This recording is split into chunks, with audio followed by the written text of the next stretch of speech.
முதல் வாசகம் இறைவாக்கினர் எசேக்கியேல் எழுதிய நூலிலிருந்து வாசகம். அதிகாரம் 16, திருவசனங்கள் 1 முதல் 15, 60 மற்றும் 63. ஆண்டவரின் வாக்கு எனக்கு அருளப்பட்டது. மானிடா, எருசலேமுக்கு அதன் அருவருப்புகளை சுட்டிக்காட்டு.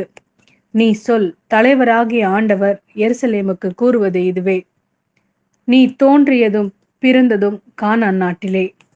உன் தந்தை ஓர் எமோரியன், உன் தாய் ஓர் எத்தியேல். நீ பிறந்த வரலாறு இதுவே. நீ பிறந்த அன்று உன் கொப்புள் கொடி அறுக்கப்படவில்லை. நீ நீராட்டப்பட்டு தூய்மையாக்கப்படவில்லை. உப்பு நீரால் கழுவப்படவில்லை. துணிகளால் சுற்றப்படவும் இல்லை. உன்னை இரக்கத்துடன் கண்ணோக்கி உனக்காக வருந்தி இவற்றுள் ஒன்றே ஏனும் உனக்கு செய்வாரில்லை. ஆனால் நீ திறந்த வெளியில் எரியப்பட்டாய். ஏனெனில் நீ பிறந்த நாளிலேயே வெறுத்து ஒதுக்கப்பட்டாய். அவ்வழியாய் கடந்து போன நான் உன் அருகில் வந்து உன் இரத்தத்தில் நீ புரள்வதைக் கண்டு இரத்தத்தில் கிடந்த உன்னை நோக்கி வாழ்ந்திடு என்றேன். ஆம், இரத்தத்தில் கிடந்த உன்னை நோக்கி வாழ்ந்திடு என்றேன். உன்னை வயல்வெளியில் வளரும் பயிர் போல் உருவாக்கினேன்.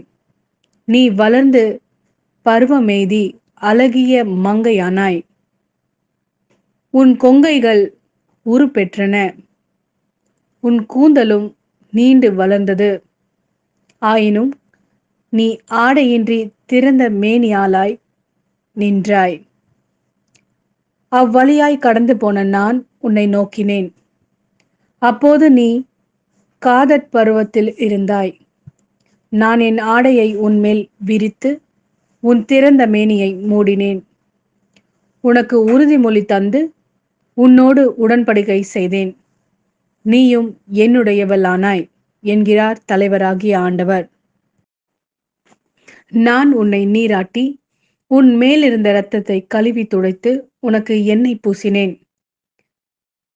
பூப்பின்னல் உடையால் உன்னை உடுத்தி தோல் காலணிகளை உனக்கு மாட்டி மெல்லிய துகிலை உனக்கு அணிவித்து நாற்பட்டால் உன்னை போர்த்தினேன்.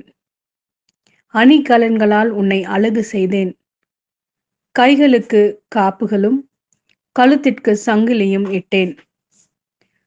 மூக்குக்கு மூக்குத்தியும் காதுகளுக்கு தோடுகளும் தலையில் அழகிய மணிமுடியும் அணிவித்தேன்.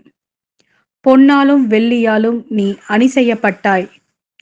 நாற்பட்டும் மெல்லிய துகிலும் பூர்பின்னல் ஆடையும் உன் உடைகளாயின. மாவும் தேனும் எண்ணெயும் உன் உணவாயின.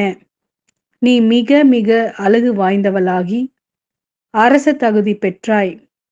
உன் அழகின் காரணமாக உன் புகழ் வேற்றினத்தாரிடையே பரவிற்று. என் மாட்சி உன்மேல் பட உன் அழகு நிறைவுற்று விளங்கிற்று என்கிறார் தலைவராகிய ஆண்டவர். நீயோ உன் அழகில் நம்பிக்கை வைத்து உன் புகழை பணயமாக வைத்து விலைமகளாகி வருவோர் போவரிடமெல்லாம் வேசித்தனம் செய்தாய். ஆயினும் உன் இளமையின் நாள்களில் உன்னோடு செய்த உடன்படிக்கையை நினைவு கூர்ந்து என்றுமுள்ள உடன்படிக்கையை உன்னோடு செய்வேன்.